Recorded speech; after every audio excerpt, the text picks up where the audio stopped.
It was a chilly morning when Sunny, an energetic young lion cub with a large, fluffy mane, woke up excitedly. He quickly put on his favorite blue t-shirt and green shorts, ready for his early walk in the park. Today, his friend Chintu had promised to join him. With a joyful spirit, Sunny bounded out the door, looking forward to their time together. As Sunny reached the park, he looked around, but Chintu was nowhere to be seen. The air was quiet, with only the faint rustling of leaves breaking the silence. He waited patiently, occasionally glancing at the empty pathways around him. Minutes passed, and a strange sense of loneliness started creeping in. Unable to wait any longer, Sunny decided to call Chintu, hoping he was on his way. After a few rings, Chintu's sleepy voice finally answered. "Sunny, I'm still in bed. I'm not coming for the walk today." Disappointment washed over Sunny, but he tried to sound cheerful. "All right. See you later." Then, he hung up, his heart sinking as he realized he'd be walking alone. Just as Sunny turned to leave, he caught a glimpse of a familiar figure in the distance. It was Chintu. His friend was walking towards him, looking slightly pale but smiling. Sunny waved excitedly, and Chintu waved back.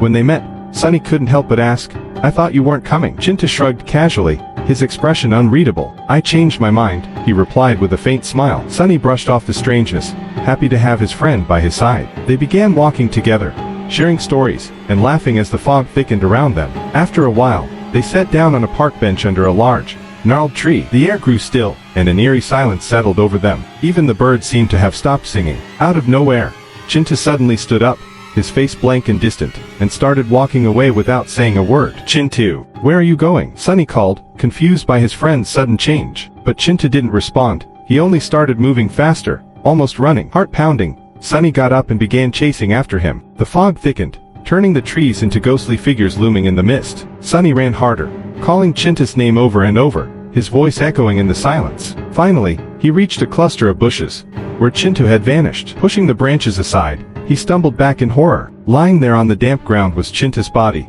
cold and still, his eyes closed forever. Panic clawed at Sunny's chest as he realized the horrifying truth.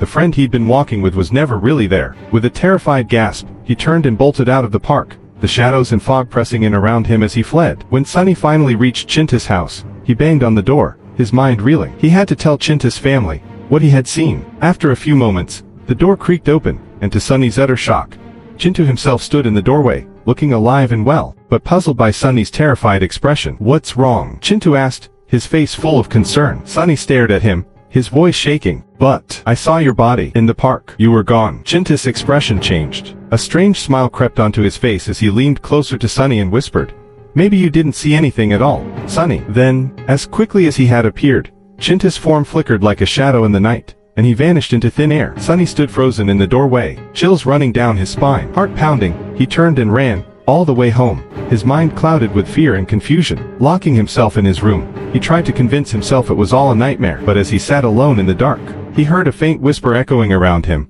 chilling him to the bone.